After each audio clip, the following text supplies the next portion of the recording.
name of God, Father, Son, and Holy Spirit. Please be seated.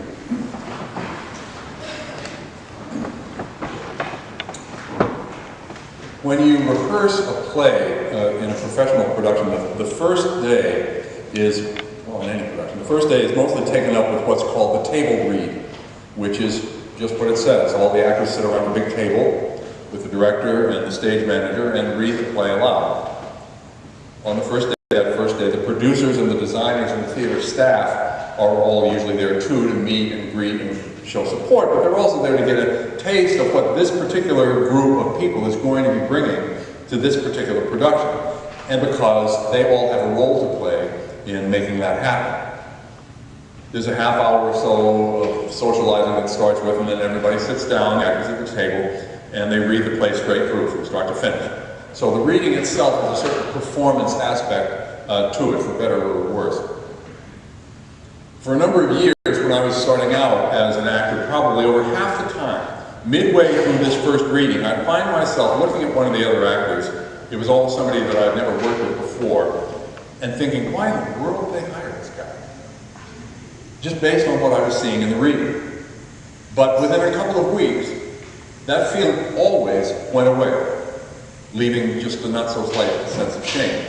Because I always came to see that what I thought was a wrong-headed approach to the character or a lack of talent was, in fact, just a different approach, or a different kind of talent that I hadn't seen before, that I hadn't been able to recognize. The problem was always mine. I should also say that after a couple of weeks, I was usually thinking, why in the world did they hire me?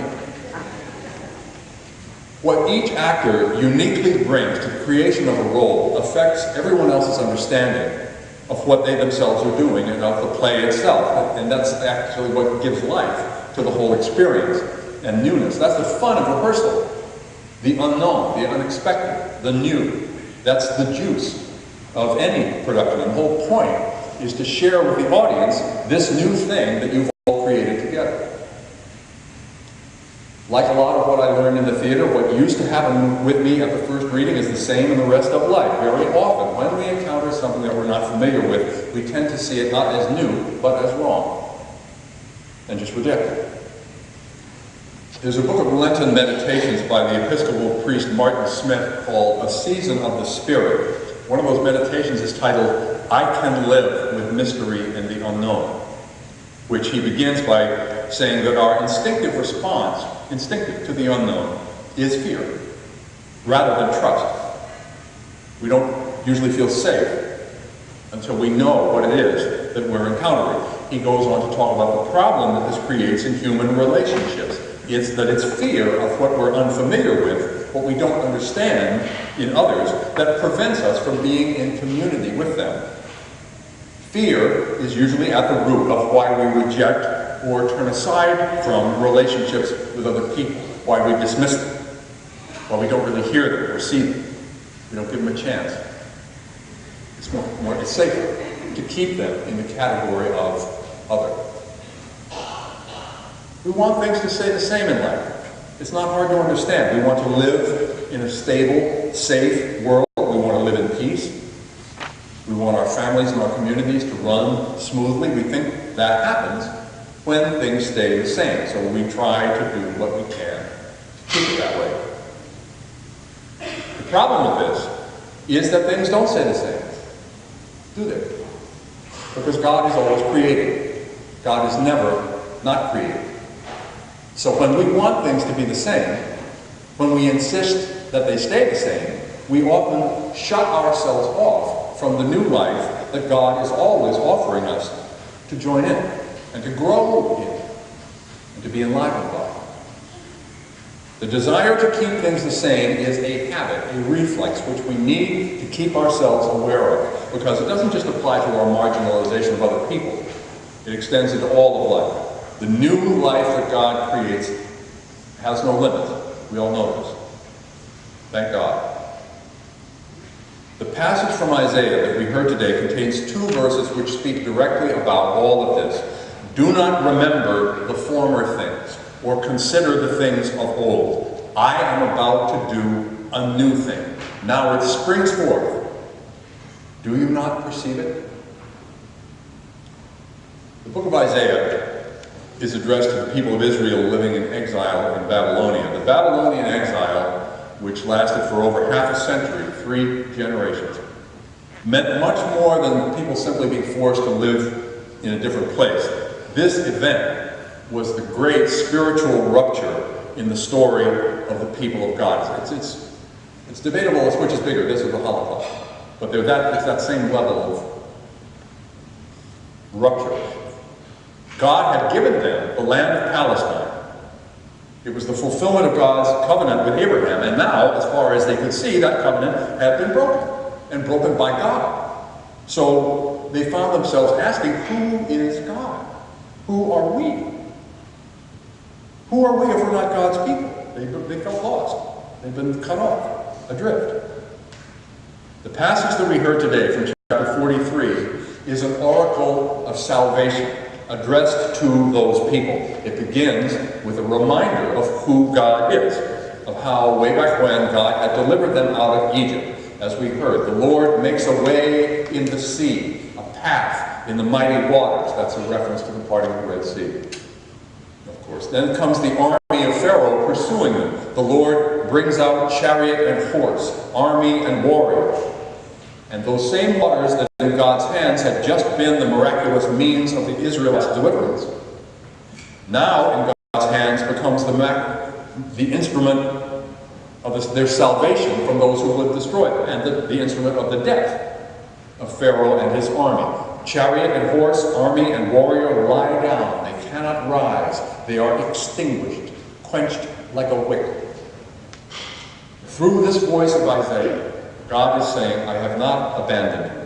This is all the story of your people, a story that is continuing even now.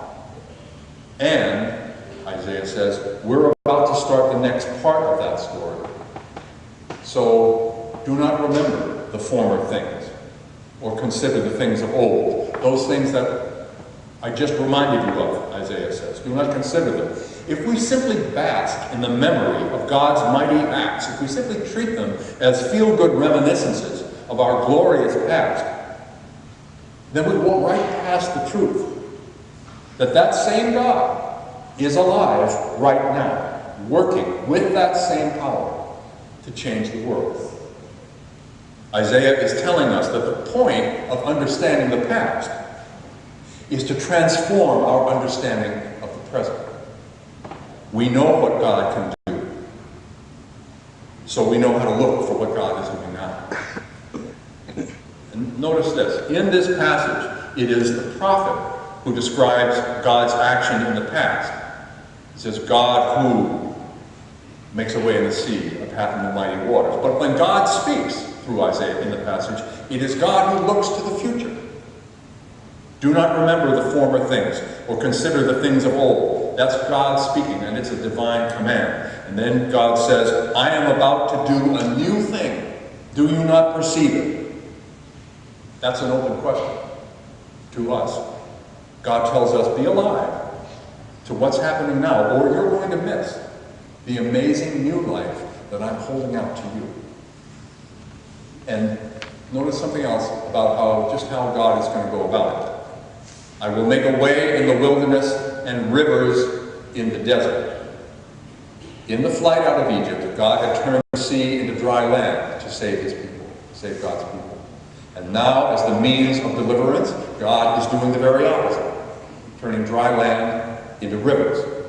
Instead of water that extinguishes life, quenches it like a wick, in the salvation of the people of Israel, now it's water that creates life, sustains life, for that same purpose. So what we know, what we're familiar with, is turned on its head. And it's God at work in all of it. I am about to do a new thing. Now it springs forth. Do you not perceive it?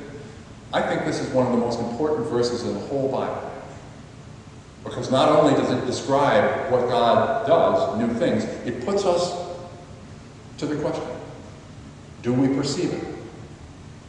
Throughout the Gospels, Jesus repeatedly tells the disciples, those of us who follow Jesus' way, to stay alert, to watch, to be ready, to keep awake.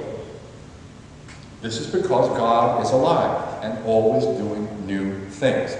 Next Sunday, we begin Holy Week, which winds up with God doing a new thing, the most new thing since the creation of the universe.